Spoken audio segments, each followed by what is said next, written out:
Hello audience. It's probably going to be a while before the next video gets finished, and I can't really work on anything today because of the weather, so I decided to go on a scenic drive in the Model T in the pouring rain. So if you've never ridden in a Model T in the pouring rain, this might give you an idea of what it's like. So the first thing we'll do is see if it starts.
So we're going down the road just fine, and you probably heard that horrible noise. I don't know what it is. I think something broke inside the transmission, because that's where the noise is generally coming from. I didn't bring any tools, but it wouldn't really do us much good because I can't really take it apart on the side of the road. So now I'm just going to look it over, see if I can find anything obviously wrong with it. Well, I don't see any holes punched in the oil pan, so that's good.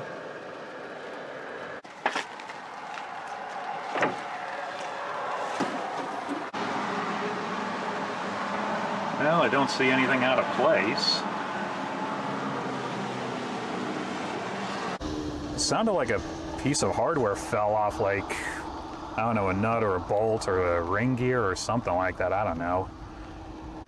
Now, there's nothing I can do right now, so we'll just fire it up and hope it doesn't get worse and try and get home.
Alright, we made it home safely, and it didn't get any worse.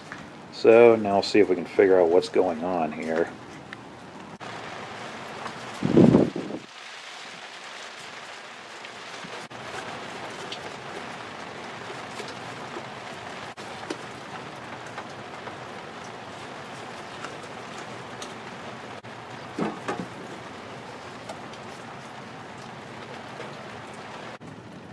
I found it.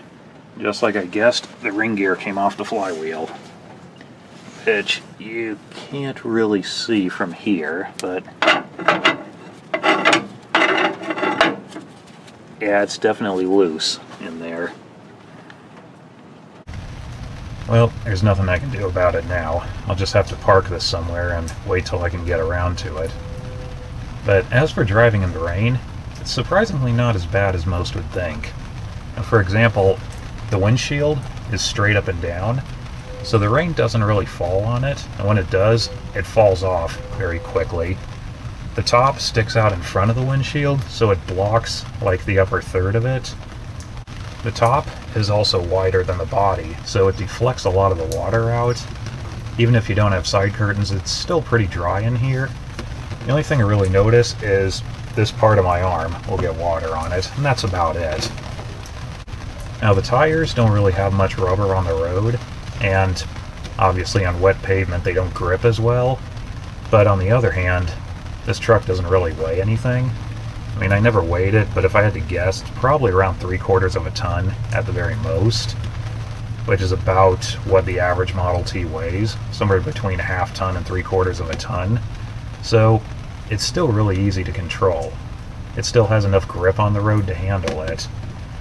Also, it looks like it's really top heavy, but again, it just doesn't weigh that much, so that's not really a problem either. The only real problem it would seem like it would have, that it really does have, is the brakes. It only has 2-wheel brakes. For normal stopping, it's adequate, but in this weather, if you have to panic stop, you have to be careful pushing the pedal down because you can easily lock up the wheels and it'll just slide into the next town. So you really got to plan out your stops ahead of time, but that's pretty much it. Probably the biggest problem about driving in the rain, at least for me, is in the wet weather, the 4-to-light steering wheel starts to decompose into your hands, and it's pretty difficult to wash off. So anyway, that's it for now. If you're still watching up to this point, thank you very much. Hope you found it entertaining, and we'll see you next time.